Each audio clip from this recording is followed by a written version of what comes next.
موږ دواړو د اخرا کاروبار وکړو قسم په خدای کې اوره خبر مې اوره ټول عکس لیدلی یم غوا لیدلی یم چرګې لیدلی یم بکري مکري لیدلی یم په ټول اروپا باندې صرف خره نشته دلته راغلی دلته نورو ته ولې نه وایي تا ته اول تا ته وایم اول تا ته ملګرو پرون خو به تاسو د جنرال موبین کمې خبرې چې دي هغه اورېدلې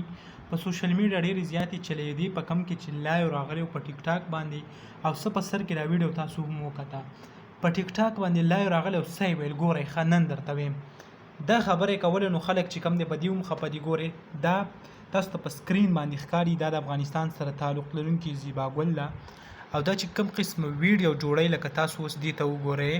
داسې قسمه نو جنرال موبین چې دی هغه هم بل څه نه دی ویلي صرف او صرف یې دا ویل چې د افغانستان کوم نوم چې دی هغه یې خراب کو د افغانستان کوم امیج چې دی دنیا ته غلط شو کېږي لکه دا وایي څه دي وایي مونږ جنرال موبین وایي مونږ ځان ته اسلامي حکومت وایو او زمونږ کوم خلک چې دي هغه چې کوم حرکات کوي نو هغه وایي تاسو کتی شئ نو ډېر زیات یو ښه خبره یې کړې وه لکه که ولی الله شو داسې نور د افغانستان سره کوم ټیک ټاک لرونکي چې دي هغو ته یو وارنینګ ورکړی و چې آیا تاسو سم شئ او که سم نه شوئ نو بیا مالا علاج هغه راځي نو ټول خلک چې کوم دی پې خوشحاله دي وایي چې آیا جنرال موبین هغه ښه خبره کړله خو څه زه به ویم چې بهر چې کوم خلک ناست دي نو هغه داسې وایي چې آیا جنرال موبین نه دا نه په کار او مختلف قسم هغه خبرې پسې هغه کوي نو کوم دغه معلومات کوم ویډیو راغلو ما غوښته تاسو سره شریک کړم انشاءالله بل ویډیو کې ملایو الله حافظ